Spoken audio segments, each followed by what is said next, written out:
Assalamualaikum warahmatullahi wabarakatuh. Perkenalkan, nama saya Fajar Mahmudi, NIM 20023110056 dari Prodi Ekonomi Pembangunan kelas B. Dalam video kali ini, saya akan menjelaskan tentang konsep memahami pemikiran ekonomi klasik menurut pandangan Adam Smith. Teori ekonomi klasik muncul pada akhir abad ke-18 dan permulaan abad ke-19. Pada umumnya, para ahli ekonomi yang mengumumkan teorinya pada sekitar abad tersebut dinamakan kaum klasik. Aliran klasik sendiri dalam sejarahnya ada dua, yaitu klasik dan neoklasik.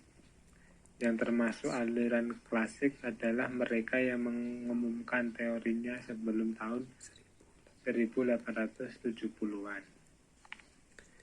Ekonomi klasik menyatakan bahwa pasar bebas akan mengatur dirinya sendiri jika tidak ada campur tangan dari pihak apapun. Adam Smith menyebutnya dengan metafora tangan tak terlihat, yang akan menggerakkan pasar menuju keseimbangan alami merupakan tanpa adanya campur tangan dari luar.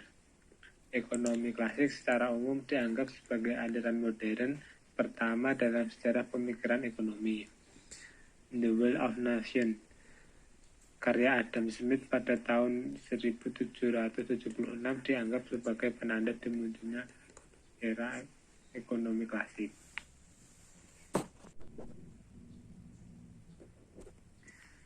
Dalam buku The Will of Nation ini ada 3 poin.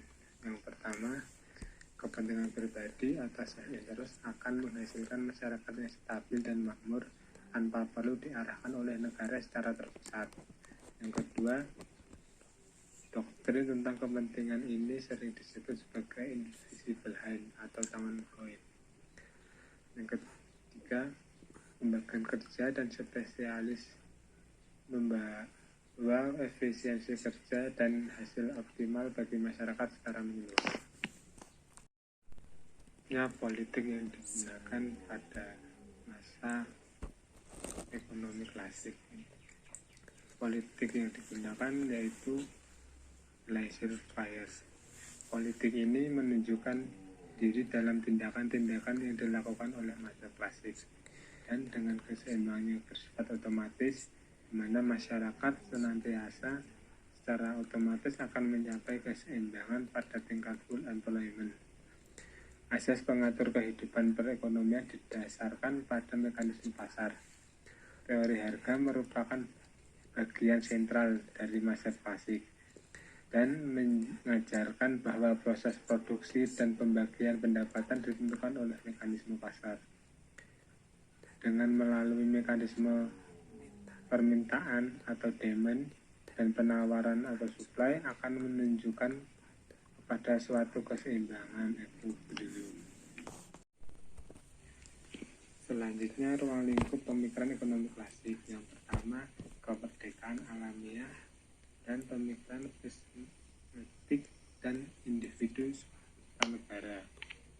Landasan kepentingan pribadi dan kemerdekaan alamiah mengkritik pemikiran ekonomi sebelumnya, dan kebebasan individualah yang menjadi inti pengembangan kekayaan bangsa. Dan demikian politik ekonomi klasik pada prinsip laissez-faire.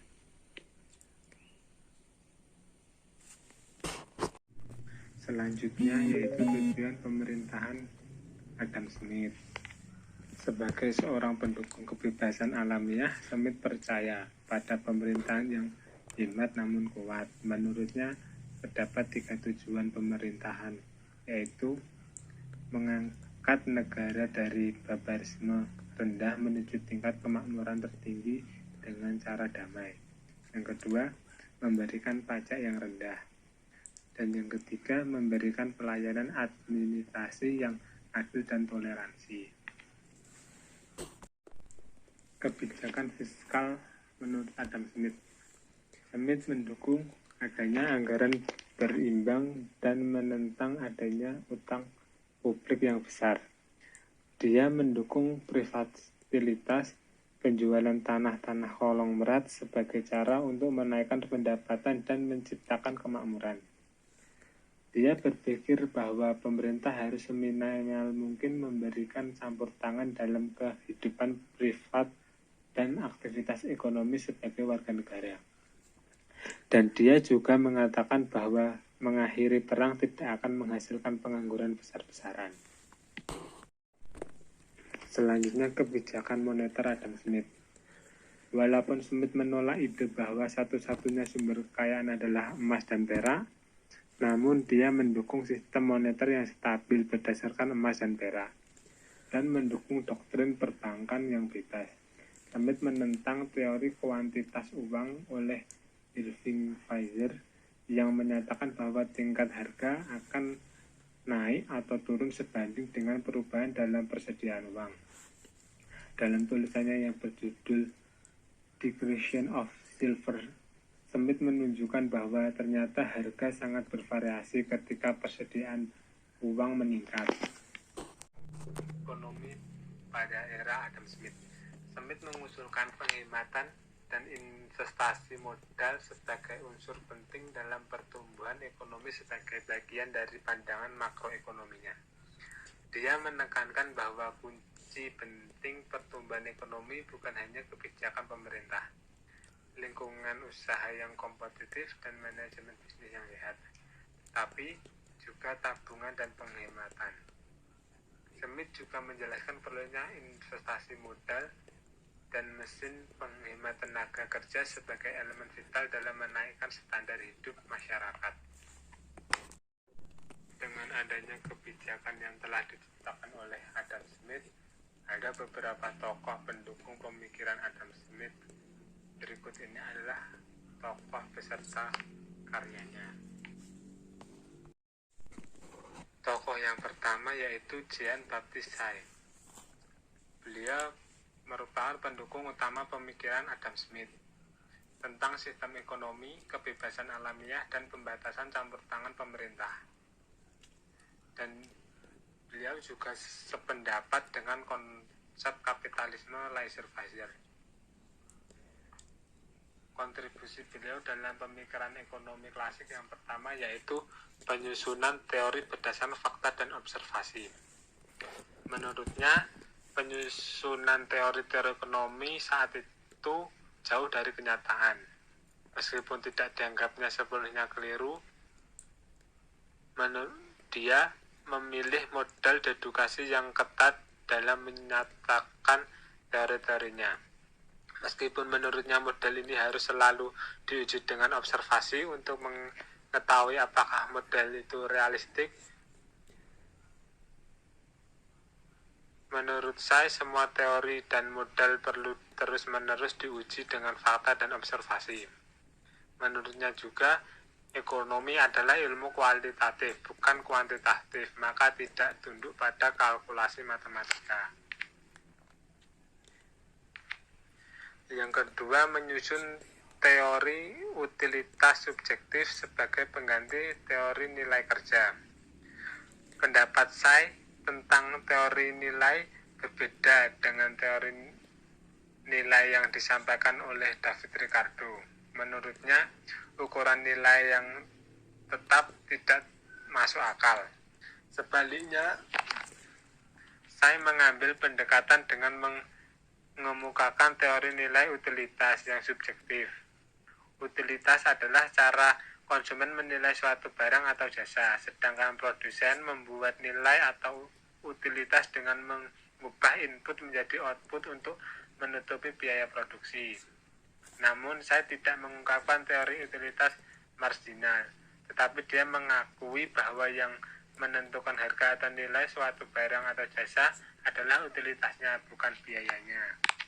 Yang ketiga, menyusun peran vital entrepreneur atau pengusaha. Istilah entrepreneur pertama kali diperkenalkan oleh saya secara harfiah, artinya orang yang mengurus keburuan. Tetapi karena mengandung makna yang ambivalen, maka entrepreneur diterima sebagai petualang, yang maknanya adalah cerita petualang komersial atau petualang kapitalis, yaitu orang yang mengkombinasikan modal, pengetahuan, dan tenaga kerja untuk menghasilkan dan mengelola bisnis demi mendapatkan laba.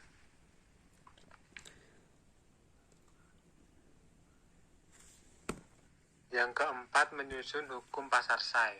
Salah satu buah pemikiran Gibson yang fenomenal adalah disebut dengan hukum say, yaitu supply created is the own demand, yang artinya penawaran akan menciptakan permintaan sendiri. Tokoh yang kedua adalah David Ricardo. Menurutnya, untuk menjaga stabilitas moneter suatu negara, David Ricardo berpendapat sistem moneter harus menggunakan standar nilai tukar emas. Artinya, uang yang beredar di suatu negara, baik dalam bentuk simpanan ataupun kredit, dapat dikonversikan dengan harga emas yang sudah ditetapkan, dengan tujuan harga emas tetap sama nilainya dengan uang kertas. Hasil pemikiran David Ricardo antara lain yaitu hukum pendapatan yang menurun, keunggulan kooperatif, distribusi pendapatan, dan teori nilai kerja. Tokoh yang ketiga yaitu Thomas Robert Malthus. Beberapa karya Malthus yang terkenal adalah bukunya yang berjudul Essay of Population, yang dicetak pertama kali tahun 1978. Dan dicetak hingga pada cetakan ke-6. Malthus menghabiskan sisa hidupnya untuk mempertahankan dan merevisi teori overpopulasinya. Dan dia juga menulis banyak buku lainnya. Pemikiran menurut Malthus sebagai berikut. Yang pertama, kependudukan.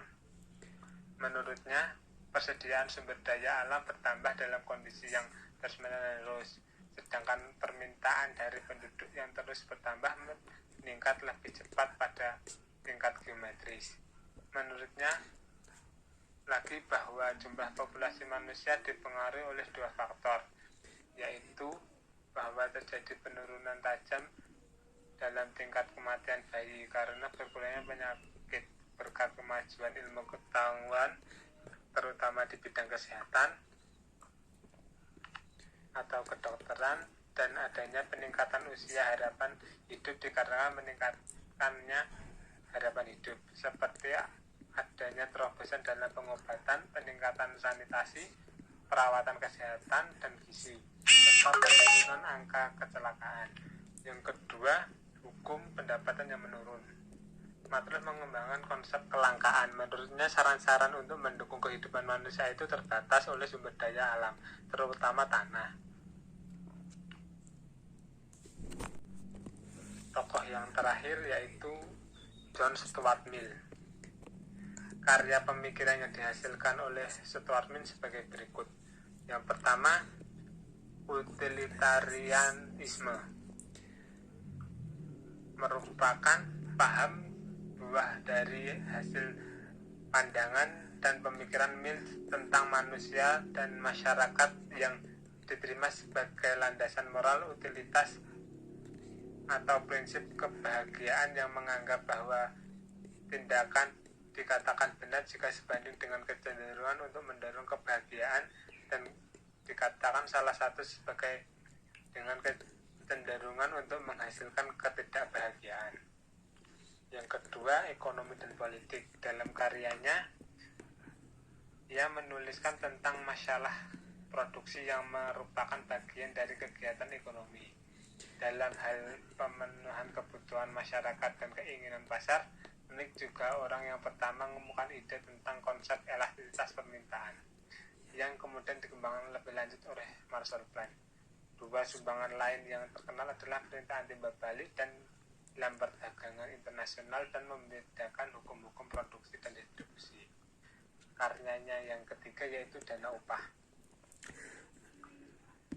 Menurut Mill, penawaran selalu identik dengan permintaan, dan dia menerapkan pola pikir baru bahwa produksi tidaklah harus ditentukan oleh dengan permintaan pasar, sehingga banyak tidaknya istilah overproduksi yang selama ini dicegah oleh kebanyakan orang.